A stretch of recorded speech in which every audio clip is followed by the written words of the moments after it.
여러분, 오늘 리뷰 작품들은 여러분들의 호르몬이 허락할 때만 보시기 바랍니다. 많이 하드하드합니다. 하지만 그 반전의 묘미를 맛보시기 바래요. 마음을 가다듬고 리뷰 시작합니다. 최겸아 작가님의 밤에 그녀에게 일어나는 일입니다. 고하지만 누구보다 뛰어난 공부머리로 귀족과의 후원을 받게 된 여주 바슈티는 그 집의 아들인 카르만과 아카데미에서 1, 2등을 다투는 인재였습니다. 성인이 되기 마지막 학년에 그녀는 후작 부인에게 힘든 고민을 털어놓게 됩니다. 아침에 일어나면 그녀 신체의 두 곳이 너무나 아프다며 자신이 혹시 병이 든 건 아닌지에 대해서 말이죠.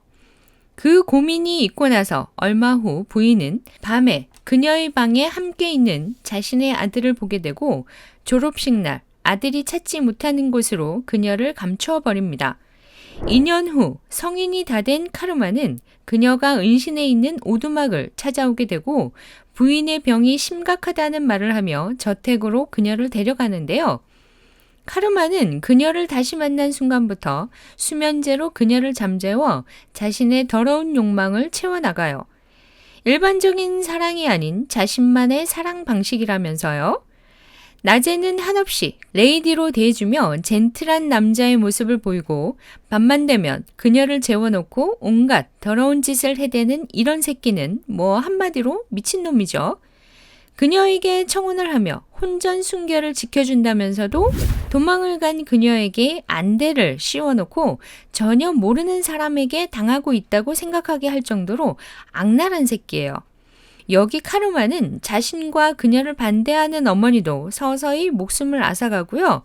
새로운 남편을 찾아 유부녀가 된 바슈티에게도 자신이 원하는 머리 길이가 될 때쯤 다시 찾아오겠다고 하는 놈입니다. 작가님 후기처럼 현실에는 이런 놈 절대 만나지 마시기를. 여훈이 작가님의 여정의 자유입니다. 남작가의 하녀였던 여주 이오나가 재수없게 남장놈의 눈에 띄어 그의 성노예가 된 순간부터 그녀의 인생의 목표는 오로지 자유가 되는 것입니다. 변태적인 성욕을 가진 남작의 명령으로 집안에서 옷을 벗고 다녀야 하고 남들이 다 보는 순간에도 그를 상대해야 할 정도로 치욕스러운 생활을 하고 있었죠. 하지만 그녀는 그런 와중에도 그의 서재에서 여행에 관한 책을 찾아보며 언젠가 탈출을 하리라 돈도 조금씩 모아두죠. 어느 날 마부로 들어온 남자가 그녀에게 관심을 보이고 그녀의 탈출 계획에 함께 하게 됩니다. 하지만 집요한 남작의 추적에 끝내 그녀는 잡혀오고 다시 성노예로 돌아가죠. 그러던 중 남작의 결혼이 임박해오고 이오나의 정체를 철저히 숨기던 남작에게 그녀는 복수의 강펀치를 시원하게 날려버리는데요. 이건 꼭 작품으로 보셔야 해요. 그동안의 여주의 치욕적인 삶이 가여워 너무 짠했었는데 여주의 복수에 저희 아드레날린이 드디어 폭발해버렸죠 뭐예요? 여주가 피폐하고 순정적이고 무능했다면 이 소설은 그저 하드한 작품으로 생각하고 1권도 다 못 읽고 덮었을 겁니다. 하지만 강단 있고 의지가 강한 여주 덕분에 작품을 끝까지 보게 되었어요. 여주 만세! 김살구 작가님의 내 침대로 오는 남자들입니다.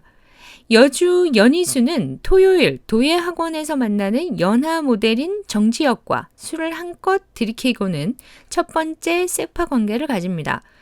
같은 회사 고위 임원의 아들인 고혜성은 자신이 상위 계층임을 믿어 의심치 않는 자신감에 하루를 사는 남자입니다. 이 남자는 세컨드예요. 이 두 남자로 부족해 광고회사의 이사인 이수림과도 거침없는 관계를 가져요. 앞의 두 남자에 비해 이수림은 겉은 젠틀한 모든 면을 가진 것처럼 보이지만 침대에서는 SM만을 선호하는 비틀린 성욕을 가진 남자입니다. 이 세 남자와 거침없이 요일별로 만나던 여주 앞에 그녀의 중학교 첫사랑인 윤채겸을 만나며 그녀의 일상에 의미를 던지기 시작해요. 왕따를 당하며 힘들어하던 때 그녀에게 유일한 친구가 되어준 윤채겸은 다시 만난 후로도 너무나 순수하고 다정하게 그녀를 대해줘요. 영원을 약속하며 유학을 떠난 윤채겸의 메일 주소까지 지운 그녀는 다시 그에게 서서히 빠져드는데요. 여주 연희수를 남자복이 터졌다고 말해야 할까요? 아님 아무 의미 없이 만남을 가져서 참 편하게 산다고 정의를 내려야 할까요? 이 작품을 읽어보면 연애를 하는 사람들의 모든 심리가 잘 담겨져 있는 것 같아요. 첫사랑을 제외한 여주가 사랑에 빠지며 색파 관계인 남자들을 대하는 심리, 자신에게 스스로 변명하며 계속 관계를 가지는 심리, 첫사랑 남주에게 미안함을 느끼는 마음 등이 마치 중학생에 머물렀던 그녀의 자존감이 첫사랑 재회로 인해 크게 성인으로 성장하는 과정이 잘 드러나 있어서 끝까지 읽으면서도 여주에게 불편한 감정은 없었어요.